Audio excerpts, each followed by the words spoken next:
JSR IAS அகாடமிக்கு எல்லாரையும் அன்புடன் வரவேற்கிறேன். நான் உங்கள் புவியரசு.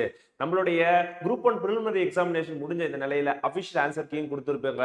சோ அத எல்லாருமே செக் பண்ணிருப்பீங்க அப்படின்னு சொல்லிட்டு நம்புறேன். அப்ப நம்மளுடைய அடுத்த கட்ட நகர்வா இருக்கக்கூடிய நம்மளுடைய குரூப் 1 மெயின்ஸ் பிரிப்பரேஷன் நோக்கி நம்ம போயிட்டு இருக்கோம். இப்போ அதற்காக பாத்தீங்கன்னா நம்மளுடைய ஜேஎஸ்ஆர் ஐஏஎஸ் அகாடமில ஒரு டெஸ்ட் பேட்ச் ஒன்னு லான்ச் பண்ணிருக்காங்க. அத பத்தின ஒரு சின்ன இன்ஃபர்மேஷன் தான் இந்த வீடியோ தொகுப்புல நம்ம கொடுக்க போறோம். சரிங்களா? சோ இந்த டெஸ்ட் பேட்ச் எப்ப ஸ்டார்ட் ஆக போகுது அப்படின்னா 5 ஆகஸ்ட் 2024 அன்னைக்கு ஸ்டார்ட் ஆக போகுது. சோ அதுக்குள்ள யார் யாரெல்லாம் இணையணும்னு விருப்பப்படுறீங்களோ எல்லாரும் இணைஞ்சிட்டீங்க அப்படின்னா சோ அந்த டெஸ்ட் ஸ்கெடியூல் படியே நம்மளால பாத்தீங்க அப்படின்னா பெர்ஃபார்ம் பண்ண முடியும். இல்லைன்னா லேட்டா ஜாயின் பண்றவங்க திரும்ப இன்னும் கொஞ்சம் லேக் ஆகிட்டும் இருக்கும். சோ அதனால முடிஞ்ச அளவுக்கு டைமுக்குள்ள ஜாயின் பண்ணிடுங்க. சரிங்களா?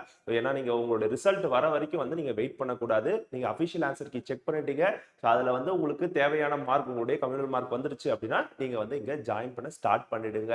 இப்போ நம்ம டெஸ்ட் பேட்ச்ல எப்படி கொடுத்துட்டு இருக்கோம் அப்படின்னா 15 வீக் டெஸ்ட் பாத்தீங்க அப்படின்னா ப்ரொவைட் பண்ணிருக்கோம். சரிங்களா? எவ்ரி வீக் சண்டே அதிகமா பாத்தீங்க அப்படின்னா உங்களுக்கு டெஸ்ட் கண்டக்ட் பண்ணுவாங்க. So every week Sunday so பாத்தீங்க அப்படின்னா டோட்டலா 15 வீக்ஸ் பாத்தீங்க அப்படின்னா உங்களுக்கு டெஸ்ட் பிளான் பண்ணிருக்காங்க. இது இல்லாம அப்ப அந்த வீக் ஃபுல்லா எப்படி நம்மள எங்கேஜ்டா வச்சிருக்கிறது அப்படின்னு சொல்லி பாத்தீங்கன்னா நம்மளோட சப்ஜெக்ட் பேப்பர் 1 பேப்பர் 2 பேப்பர் 3 அப்படின்னு சொல்லிட்டு நம்ம பிரிச்சிருக்கோம் இல்லையா?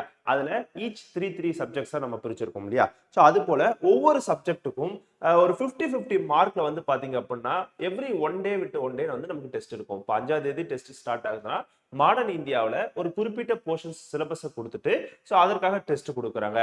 திரும்ப ஒரு நாள் கேப் விட்டு அடுத்தது 7ஆம் தேதி பாத்தீங்கன்னா சோஷியல் இஷ்யூஸ்ல ஒரு குறிப்பிட்ட டாபிக்ஸ்ல இருந்து பாத்தீங்க அப்படின்னா உங்களுக்கு டெஸ்ட் கண்டக்ட் பண்றாங்க. திரும்ப ஒரு நாள் கேப் விட்டு சோ அப்ப மண்டே, வெட்னஸ்டே, அடுத்தது பாத்தீங்கன்னா ஃப்ரைடே. அப்ப ஃப்ரைடே பாத்தீங்க அப்படின்னா உங்களுக்கு மறுபடியும் எத்திக்ஸ்ல பாத்தீங்க அப்படின்னா ஒரு குறிப்பிட்ட டாபிக்ல உங்களுக்கு போர்ஷன்ஸ் கண்டக்ட் பண்ணுவாங்க. சோ இது மூணுத்தையும் சேர்த்து உங்களுக்கு வீக் டெஸ்ட் 1 ஆக பாத்தீங்க அப்படின்னா ஒரு ஃபுல் டெஸ்ட் 250 மார்க்ஸ்க்கு எப்போ ஞாயிற்றுக்கிழமை அதுமா அடுத்து ஒரு நாள் கேப் விட்டு ஞாயிற்றுக்கிழமை உங்களுக்கு கண்டக்ட் பண்றாங்க. இதுதான் ஒரு வீக்குக்கான சிலபஸ். சரிங்களா? அப்போ ஃபர்ஸ்ட் வீக் முடிஞ்சிருச்சுங்களா? அடுத்தது மறுபடியும் பேப்பர் 2. சோ பேப்பர் 2 வரும்போது மறுபடியும் இந்தியன் பாலிட்டி, அது ஒன் டே கேப் விட்டு மறுபடியும் சயின்ஸ் அண்ட் டெக்னாலஜி, அடுத்து ஒன் டே கேப் விட்டு நமக்கு தமிழ் சொசைட்டி. சோ அத ஃபுல் டெஸ்டாக கனெக்ட் பண்ணி நமக்கு ஒரு வீக் டெஸ்ட் 2 ஆக கொடுக்குறாங்க. அதே போல எவ்ரி வீக் சோ ஒரு வீக் கேப் விட்டு அடுத்தடுத்த ஆல்டர்னேட்டிவ் கன்சிக்யூட்டிவ் வீக்ஸ்ல பாத்தீங்க அப்படின்னா நமக்கு தமிழ் எலிஜிபிலிட்டிக்கான ஒரு பேப்பரும் நம்ம கண்டக்ட் பண்றோம். இப்போ செகண்ட் வீக்ல தமிழ் எலிஜிபிலிட்டி டெஸ்ட் ஒன்னு வச்சிட்டோம் இல்லையா? சோ அடுத்து மறுபடியும் 4th வீக்ல இன்னொரு தமிழ் எலிஜிபிலிட்டி டெஸ்ட்டுமே நம்ம இங்க கொடுப்போம். சோ இது ஒரு 250 மார்க் ஆயிடுச்சுங்களா? இப்போ மறுபடியும் பேப்பர் 3 பாருங்க. இங்க அதே போல இந்தியன் ஜியோகிராஃபி, அதே போல என்விரான்மென்ட், அதே போல இந்தியன் எக்கனாமி. சோ மறுபடியும் 3 சப்ஜெக்ட சேர்த்து சோ உங்களுக்கு எவ்ரி ஒன் டே விட்டு ஒன் டே 50-50 மார்க்ஸ்ல டெஸ்ட் கண்டக்ட் பண்றாங்க. அதோடைய எண்டிங்ல சோ அதாவது சண்டே மறுபடியும் பாத்தீங்க அப்படின்னா வீக் டெஸ்ட் 3 பாத்தீங்க அப்படின்னா 250 மார்க்ஸ் கண்டக்ட் பண்றாங்க. சோ இது போல பாத்தீங்க அப்படின்னா நமக்கு 15 வாரம் இந்த டெஸ்ட் போக போகுதுங்க. சரிங்களா? மொத்த சிலபஸும் பாத்தீங்க அப்படின்னா கவர் பண்ணி 15 வீக்ஸ் பாத்தீங்க அப்படின்னா இந்த டெஸ்ட் ஸ்கெடியூல் பிளான் பண்ணியிருக்காங்க.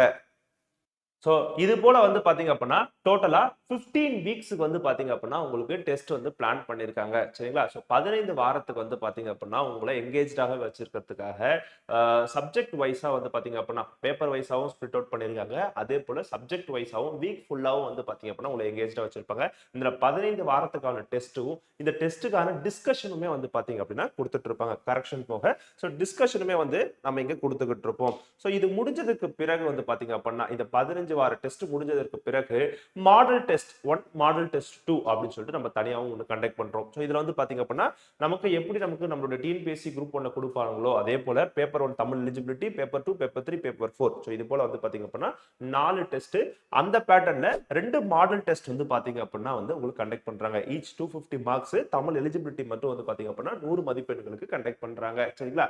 சோ இதோடைய ஒரு ஃபுல் கன்சைஸ்டான ஒரு சிலபஸும் நீங்க இங்க கவர் பண்ற மாதிரியும் இருக்கும். அதே போல உங்களுடைய ஃபுல் டைமா பாத்தீங்கன்னா உங்களை இந்த எக்ஸாம் ஷெட்யூல் பாத்தீங்க அப்படின்னா எங்கேஜ்டாவும் வச்சிருக்கும். சோ இதுல நீங்க ஜாயின் பண்ணுவதற்கு கீழே கொடுக்கப்பட்டுள்ள நம்பரை கான்டாக்ட் பண்ணுங்க. இமீடியட்டா பாத்தீங்க அப்படின்னா நம்மளுடைய இந்த டெஸ்ட் ஸ்கெட்யூல்ல நீங்க ஜாயின் பண்ணிக்கலாம் தோழர்களே. நன்றி, வணக்கம்.